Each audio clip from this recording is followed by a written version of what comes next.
And Ghost Cult Magazine welcomes in Old Blood. How are you guys today? Great. Doing Happy good Saturday. over here. Happy Saturday, the day we no days off in heavy metal at all. Never. Never. So yeah, welcome to a fantabulous, hopefully Zoom interview. Super pumped! You guys have a new record coming out this summer, Acid Doom, which is fantastic. I've been very fortunate. I'm one of the first people to hear it, so I'm going to crow a little bit about it, and it is excellent. You know, the band had been building on this, you know, work they have done, and Lynx is relatively new to the group, but, you know, this is a real fantastic album. It's definitely going to be a genre highlight, if not one of the album highlights of the year for me. And, you know, I just wanted to kind of start there. I know no one else has heard the record except us and Andrew from Metal Assault Records, but yeah, this is you guys did a fantastic job. Thank you so much. And you have to be stoked. I know you guys are dropping a single and I think a video on June the 5th, Veinscraper. Indeed. Indeed we are. Yes, the single and the video for Veinscraper is coming out June 5th, Bandcamp Friday. So, you know, we can get as many eyeballs over to our Bandcamp page and, you know, get some excitement going on for Acid Doom. And this is a cool video, man. Like this was filmed like right before the quarantine kind of took into effect and the lockdown took into effect. So it's a live video, but you can see a crowd. And I'm really proud of it. It's really, really dope. Awesome. I love to hear it. I can't wait to see it. And your pre-order is going live that day, as you said, on Bandcamp Friday, June the 5th. Correct. So everybody, if you want to see artists get their fair share, I wish I know it's not necessarily apples to apples, but I'm saying like Bandcamp as a partner is very unique. And I think a lot of bands should, if they're not already on Bandcamp, should consider Bandcamp. They were doing vinyl stuff and vinyl pressing in their plant in California, Northern California. So, you know, I know people deride Spotify and other platforms, but like Bandcamp, you know, they didn't have to do this. It's cool that they're doing it.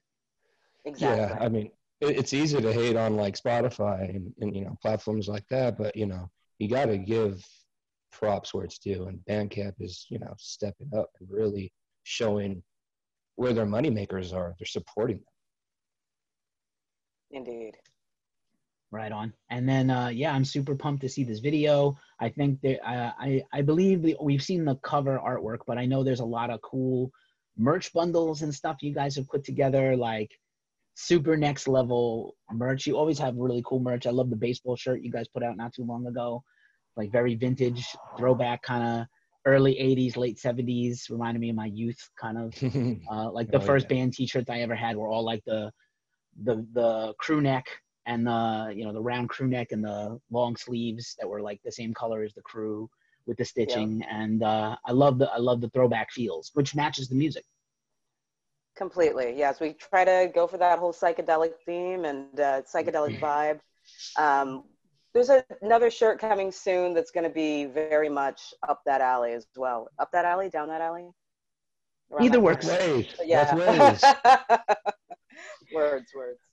Words and words. Yeah, New York and LA both have a lot of alleys to go in and out of and up and down. So, yeah, no worries there. And I will say I'm probably going to date myself with this reference, but I love the cover photo of you, Lynx, and the makeup, which is very, you know, feels very witchy and voodoo inspired.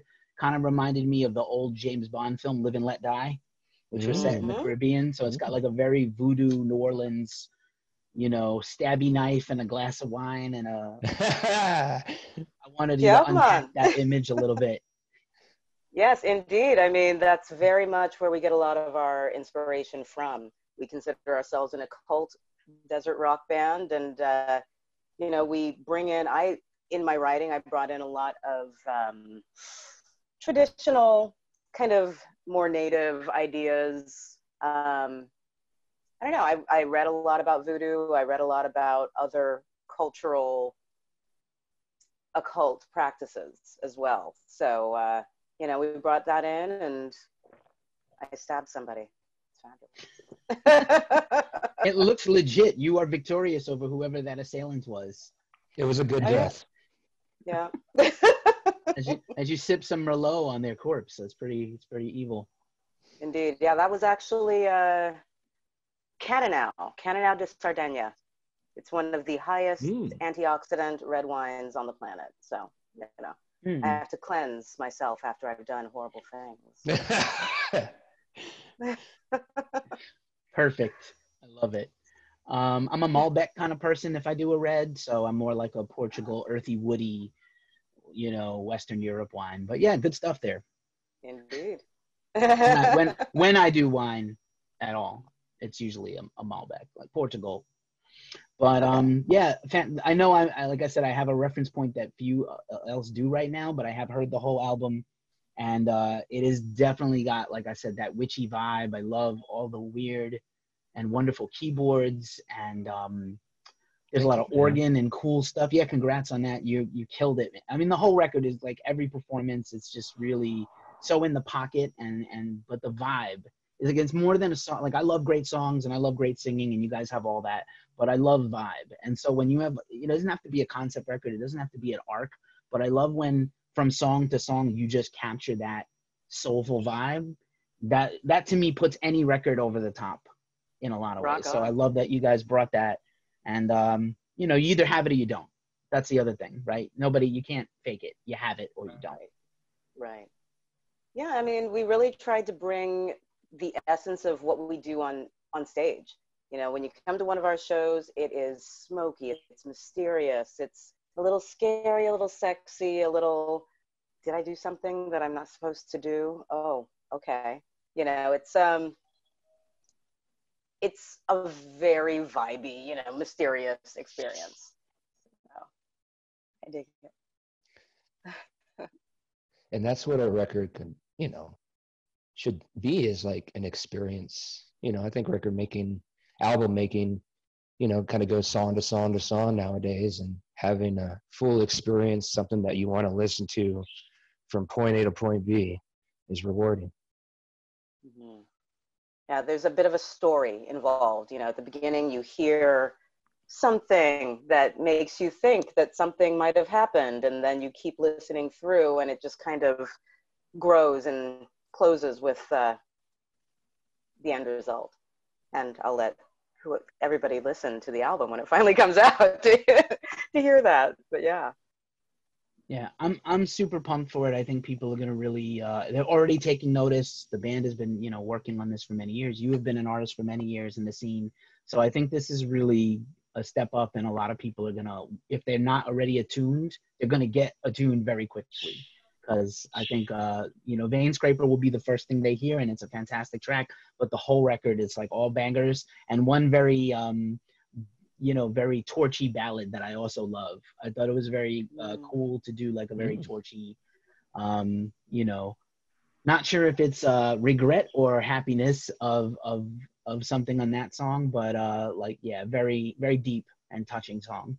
The little just piano and very vocals and piano driven with a little extra instrumentation. I dig it. Oh, thank you, dude. That's really nice of you to say.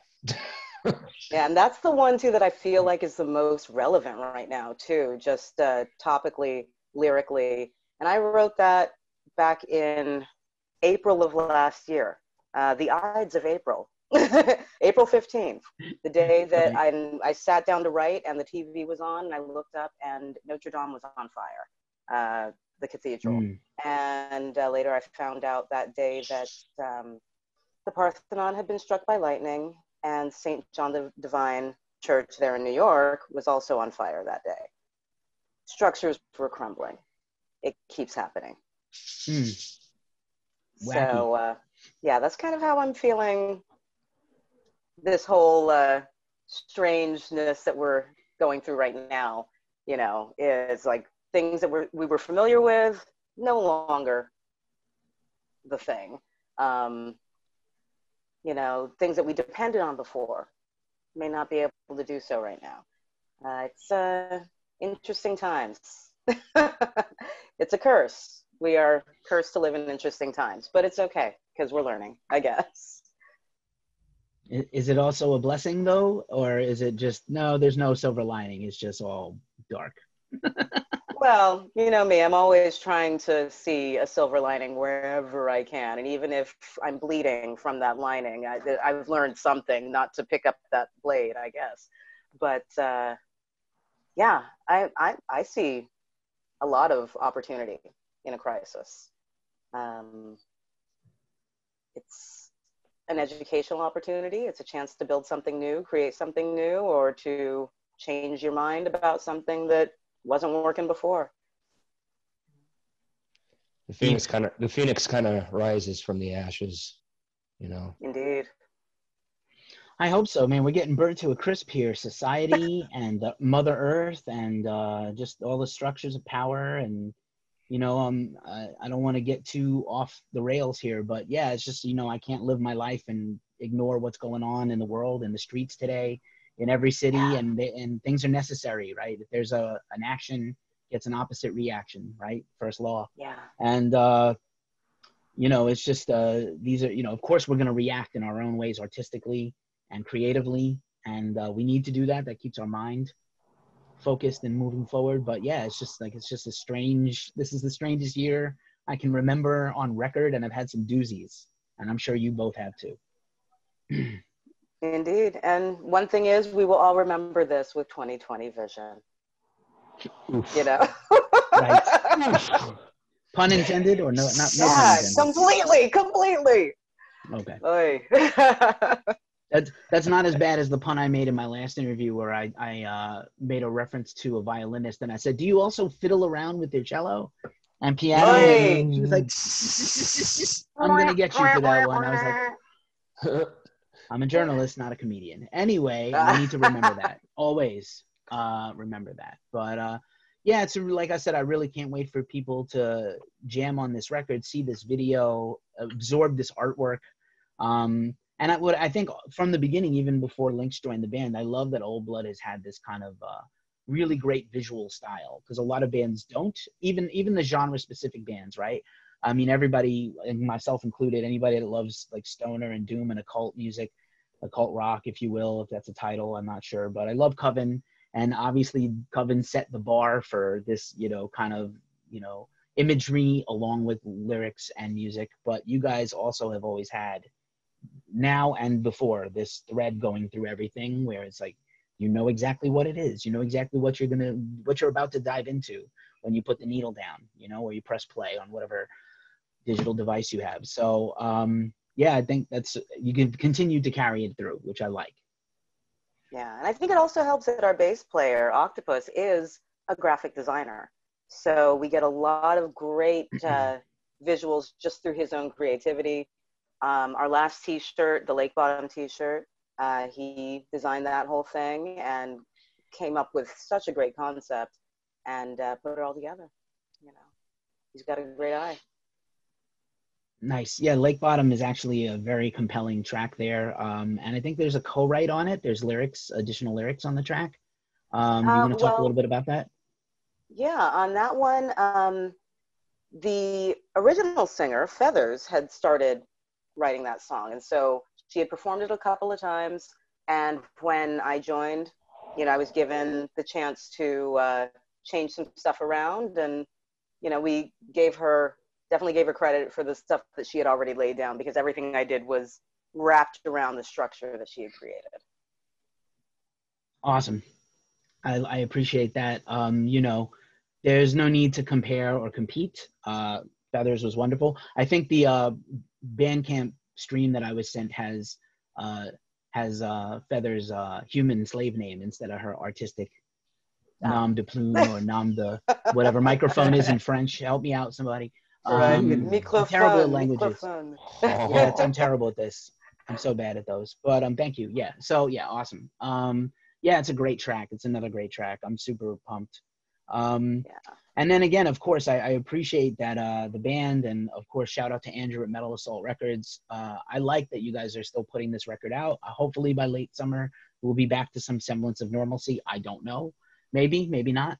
But I applaud you guys for pushing forward, because I know that some bands have had to postpone things, either production reasons or other reasons. So I like that you are soldiering forth collectively. Yeah.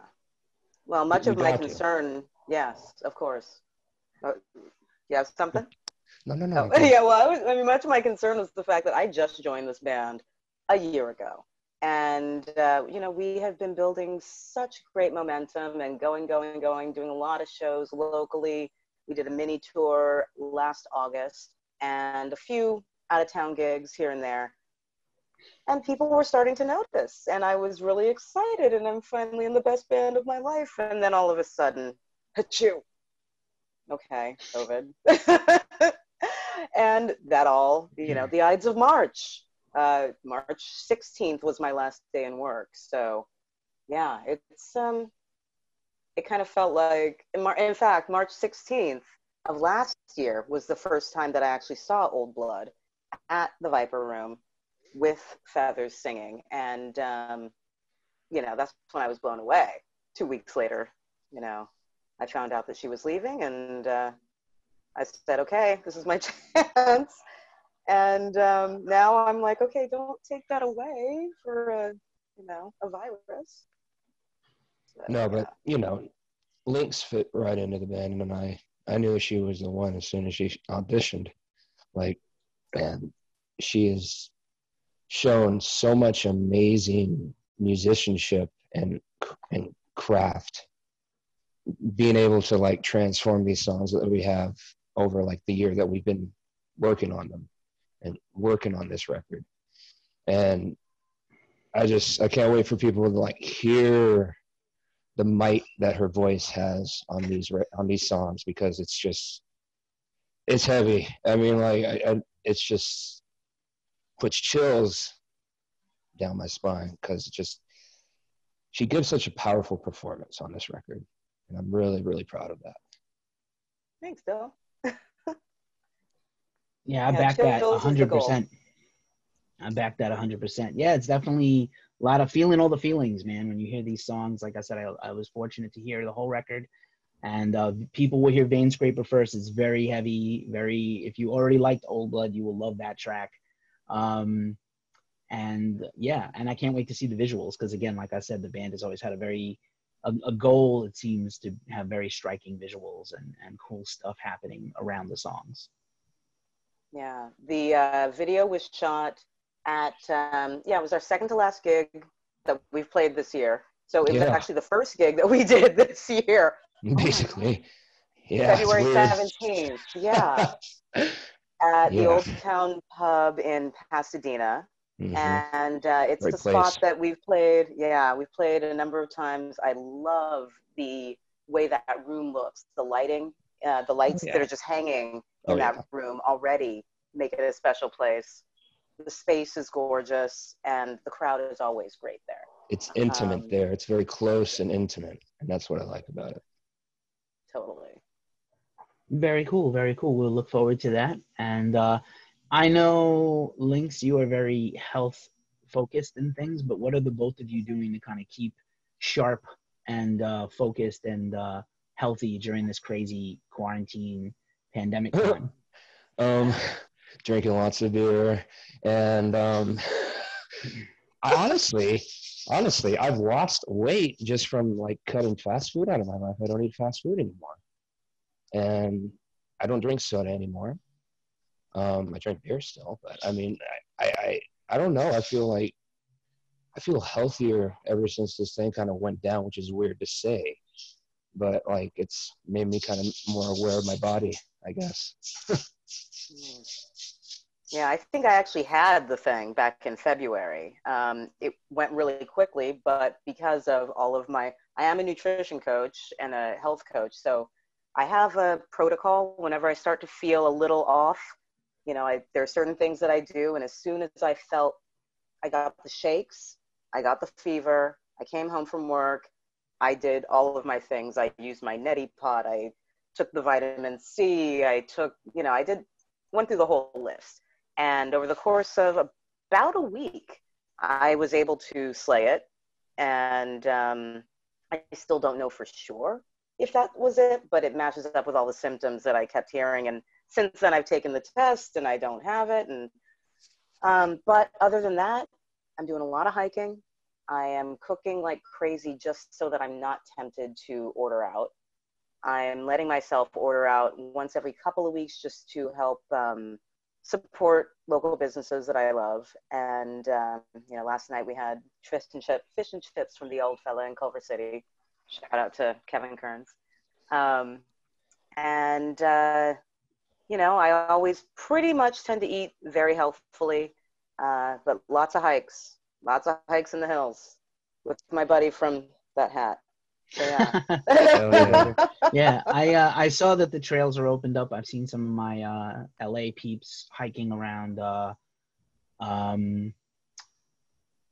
you know, the trails and etc. You know, Yeah. But yeah, it's cool. At least you have some activities, and it's hopefully, you know, safe and you know, a good activity for social distancing is also getting in the outdoors a little bit.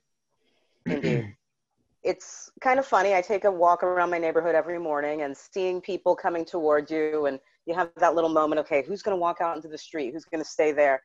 It's funny, but at the same time, people seem to be a lot more willing to talk to strangers. They wave, they almost fall over, trip over themselves trying to say hi, even though they know, it may be just because they know they can't come close. You know, it's like, I'm not ignoring you. I'm acknowledging you're human. You're doing the same thing, you know, keep up the good walk. Right on. Yeah. Right on. That's helpful. Yeah, it's good. I think we need to keep ourselves busy. I think, you know, we don't want to lose our humanity. We've already seen such bad behavior and people wiling out and, you know, selfishness. But on the other hand, there's also a lot of good, you know, we can beat this thing, and there are a lot of good, sane people somehow out there. And, you know, it's just a strange time. Yeah. Strange trip, to say the least. I think, you know, in a weird way, it's a thing that we will really, really grow from. I mean, I think eventually when live shows become a thing again, I don't think I'm going to see people, you know, with their arms crossed, like judging bands on stage. I think they're going to be grateful for what they have. I think people are going to be really,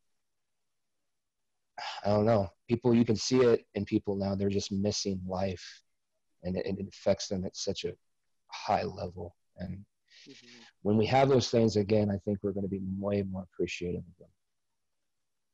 Yeah, I concur. My cells are starving for a loud live show right now. Like, oh man, I can't. I just want to like go crazy on stage. I just want to like just go nuts. I just can't stand being kept up in my cage up here. I just need to be let loose. You know, I know, like that bird. I know. Yes.